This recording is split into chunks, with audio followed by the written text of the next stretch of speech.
Hello everyone and welcome back to Let's Play Carrier Command 2.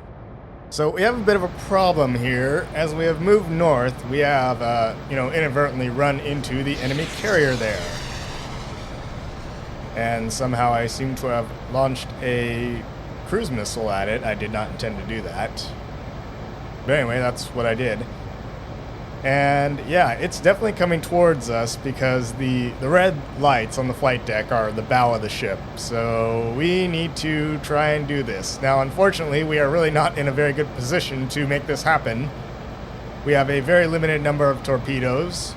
We have like 2 aircraft left on this carrier, right? A Razorbill and an Albatross. I would have liked to have gotten some Mantas and a lot more ammo and like rockets and rocket pods and all that. You know, that would have been nice, but you know, we'll just see what we can do. See if this missile does anything. Yeah, I had originally planned to engage the carrier much later in the game. Of course, as we'll see, it does not go well for me here. I see at least 2 other ships escorting it, and I realize it's actually attacking this island that's ahead of us. But that's okay.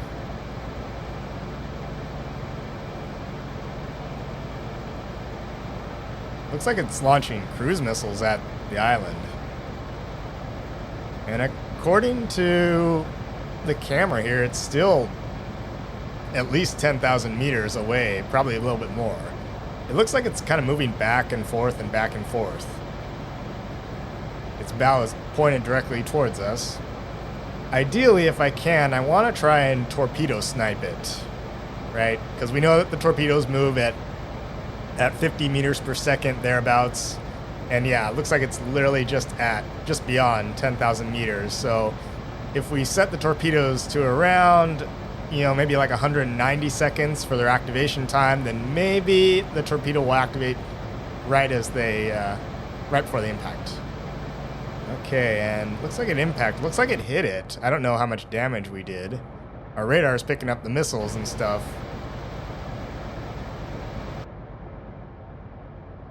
Okay, if I remember how to use these bloody things, they're at a bearing of about 306, 307. That should be good. Set for about 190 seconds of activation time. Let's fire our starboard tubes. We'll shoot one, see what that does.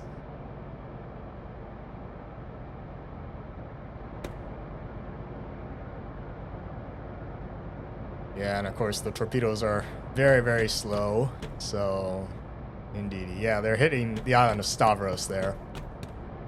I'm gonna back the carrier up just a bit so we're kind of still in this calm water. So let's hit the reverse button and turn off the steering lock, or the heading lock, I should say. We'll back her up. There we go.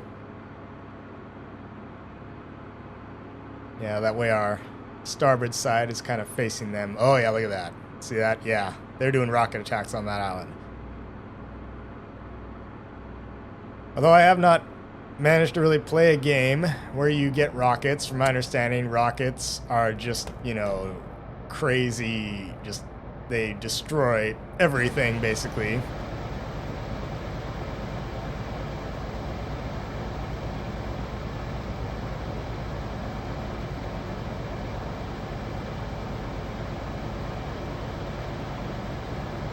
Alright, we do have to be worried about the potential for stuff coming at us. So let's see what heading they're at again. Okay, they're at about 308, 309, so they haven't moved much. Alrighty. That'll be good. Yeah, let's fire the second one. There we go. Reload tubes.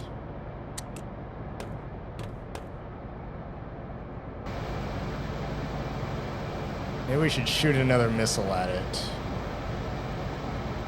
We're beyond the range of the gun. It's not going to do anything. Let's fire another cruise missile at it. Oh, these missiles move so bloody slow.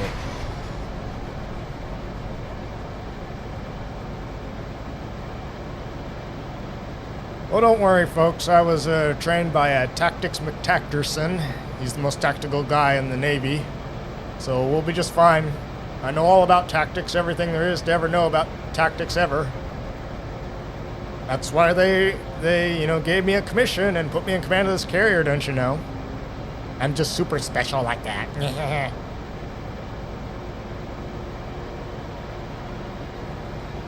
Now we play the waiting game.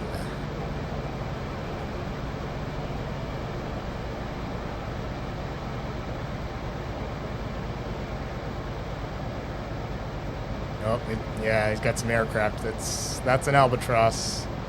It might be coming for us. That's disconcerting. I suppose in a really ideal situation, I would like load up aircraft with torpedoes and have them hit the carrier from different directions, right? So even if they do launch a decoy for the torpedoes, right? At least maybe only one torpedo will be decoyed and the others will find their target and all that, right? Classic tactics for doing an airborne torpedo attack are to come in from different sides, or at least from different angles on the bow, right?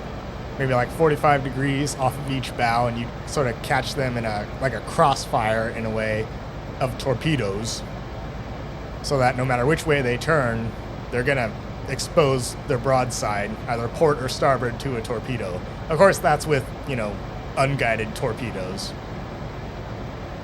But I think the aspect that the torpedo is fired at versus the target still does in some ways matter with torpedoes and all that. Not that I really know. And look, there's the missile doing its little fancy moves there up in the sky at the top there. Yep. Finally it decides to drop down. Come on, let's hit this thing.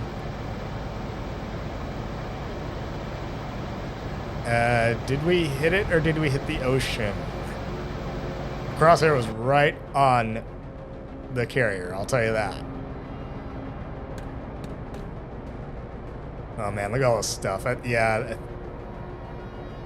they've decoyed some of the torpedoes. There's our other torpedo that's going in.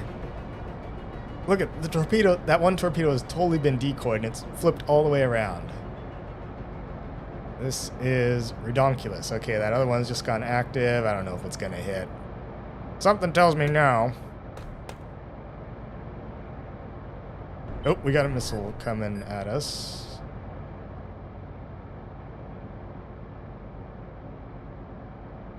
I don't know what's going on over there. Don't ask me. I'm as confused as the average idiot. Okay, oh god, it's within 10,000 meters now. Oh my god. Well, we know it's a carrier, yes. It should be the only other one on this planet. Now, there is another way, from my understanding, of defeating the carriers. What you can literally do is you can, like, Leroy Jenkins it, go all ahead flank at this sucker, pull up literally right alongside it, and because it's being controlled remotely, there's nobody on the carrier. So you can jump off your carrier into the ocean, swim over to the stern of the enemy carrier, go up the well deck or whatever, the ramp where it launches the ground vehicles, and then just basically climb all the way up to the bridge of the carrier, and we're getting rocket attacked. Wonderful. Yep, this is what happens, and this is why I really would have liked rockets, and it's just destroyed a bunch of our mounts, and yeah, it's destroyed two of our Sea Whiz guns and our anti-air missile launchers and everything else, and it's taken away like 10% of our hull health. But yeah, anyway, like I was saying, you can literally board the enemy carrier by its vehicle launching ramp, go up to the bridge and activate the self-destruct, because I think your character avatar, like there is an actual, avatar for your character, for the human characters in this game, but I think they're pretty much invincible. They cannot be killed. Your carrier, on the other hand, can. And now they've knocked out all our weapons, so we're basically sitting ducks. Wonderful. And more air attacks. Lovely. So anyway, yeah, you can board their carrier, activate the self-destruct, and you can beat them that way. Unfortunately, we're kind of far away, and I'm making this best possible speed south. Our radar is knocked out. We only have 2 Sea Whiz guns working. Our starboard torpedo tubes are gone. And we're getting strafed and all that.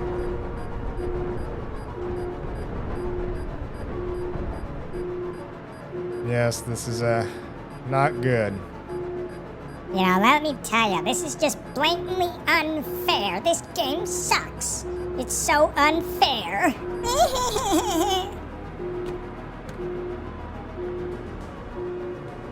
Hey, we played the best we could. Yeah, we're not making it out of this one, people. The radar is damaged, but hey, our camera still works. He's coming right at us.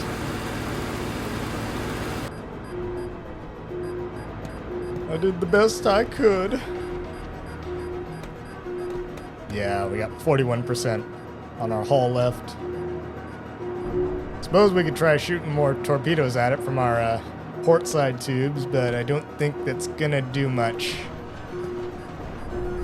I have resigned myself to our fate, and I am going to go down with the ship. It's been a good ride, boys. It's been an honor serving with you, being your capitan. We're gonna divert all power to our engines. We ain't getting away. We're being engulfed in fire, in the fire of rockets. Well, just let it be known that I don't win every game I play, that's for sure. You got anything more for me? I'm ready to die with honor. Looks like here comes a manta. Ready to give me an honorable death. Yes. Don't worry, the Empire will be victorious in the end.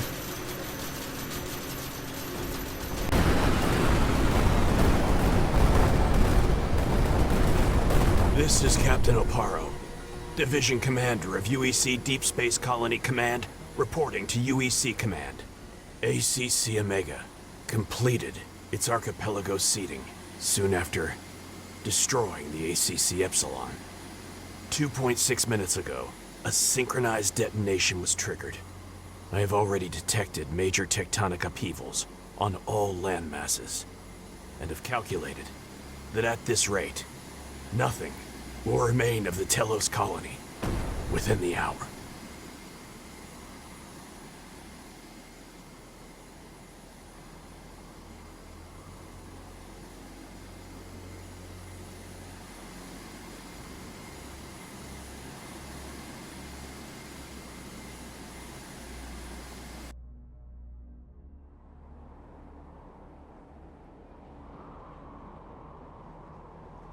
All right, and apparently when you die, or at least fail the game, you end up right back here. Okay, well, let's... You know what? I kind of want to see what the bottom of the ways look like there. Oh, is there a call button for the... Apparently not. There's no call button for the elevator. Okay, well, we'll just go up the ramp, old school-like. I am thinking that, you know, I might try to do another playthrough of this game, because there have been more updates. There have been more tweaks to how you can control aircraft. There's like a air boss function in it. There's like one more turret that's like you can slew aboard aircraft. So anyway, I might try doing another playthrough, maybe, possibly, maybe even with someone else. I don't know, or maybe just solo. Oh yeah, there's what it looks like. Okay. Let's count the islands here. Yeah, look how much those orange ones. We got 1, 2, 3, 4, 5, 6, 7, 8, 9, 10. We got 10 islands. We got 1, 2, 3, 4, 5, 6, 7, 8, 9, 10, 11, 12, 13, 14, 15, 16, 17, 18, 19, 20, 21, 22, 23, 24, 25, 26, 27, 28. The enemy got more than double what we had. You know, I guess -1 for each because of the starter island. But, yeah. All right. Well, that was that, people. That was Carrier Command 2, where I failed gloriously at the game. To give a few, I guess, final thoughts of Carrier Command, particularly this game, is that it's interesting in a way, but after a while, after playing it for a while, I do feel like it's kind of a one-trick pony, because you don't really do much in this game. You sail around, You launch aircraft, you deploy ground vehicles from your ship, and you capture islands. And yeah, but you really don't do much. The story is paper thin. You just have to stop the enemy carrier. There's no other objectives other than just like either sink the carrier ultimately, or you go around and capture islands. In a way, I do feel that it's a one-off, right? If they had more to do in this game, more different objectives other than just capture islands or, get into a fight with the enemy carrier, right? If there was more to do in this game, if there was more variety of gameplay, then I think it would have been more interesting. It really would have held my attention for a lot longer. But as it stands, you don't do much in the game. You just do the same stuff over and over and over. It's like, okay, we're going to this island. We're going to capture it. That being said, I still think this game at least had potential. I mean, on the upshot, they are still supporting it, and they are still making changes to the game and releasing fixes and new features to it. So there is some possible future for this game. I'm not sure how much of a future there will be, but as it stands, in terms of the positives that I felt of this game, I love the kind of retro look to it. Now, I'm saying because I understand that it was designed with a sort of kind of an 80s kind of graphical look to it, but that was really cool. I like the artistic design choice, if you will. I really thought that was neat. Of course, it had the added benefit of keeping the system requirements really low on it. The controls were all right. I do wish they were a bit more fleshed out, and hopefully with like the new air boss mechanic, it will be a little bit easier to control the aircraft, when they launch and all that. And I will say nothing really beats this game in terms of like how immersive it really feels. And that's what I really love about this game. It feels like you're immersed in this world, what there is of that world anyway. If it was more fleshed out, if there were more characters or more backstory and lore to the game, then it would be even better in terms of immersion. But what I love about this game, what I think is so rare with a lot of naval themed games out there, is this feeling of immersion, this feeling that you're on a warship. You're standing on the bridge of this big ship, and you have all these different systems to control. You can run around to any part of the ship and just feel like you're in command, right? The only thing that would really, I think, flesh this out even more is if there were like artificial intelligence, like AI crew members that like responded to your commands, right? You had a crew to kind of manage and deal with and all that. I'm not talking about like multiplayer, but just like if you're doing this single player, then if they could streamline it, add some AI crew members, that would make it even more immersive. I seriously doubt that'll ever happen though, but yeah, I think if there was more immersive elements to that, it would even pile on the immersion, so to speak. And you just don't feel that with naval games. I think so many naval games out there, it feels more like you're playing with this little ship in your bathtub or something. That's how it feels when you play World of Warships. Like you're in command of this big, huge battleship or this big carrier or this cruiser or whatever. No, it feels like got this little toy ship, and the ship moves along on a glassy, smooth plane, and the water is just a graphical effect. It has no bearing on the ship. No, in this game, there's an actual physics engine to the waves, even though you're fighting like these monstrous, like 200, 300-foot waves or whatever. But still, like, I love that immersion, the feeling that like you're actually on a platform that's moving up and down, pitching and rolling with the waves, with the ocean. Yeah, I think that feeling of immersion you just don't get with other games. And that's what I really enjoyed about Carrier Command 2. Perhaps in the future you'll see some more of this if I try it again. So anyway, take care.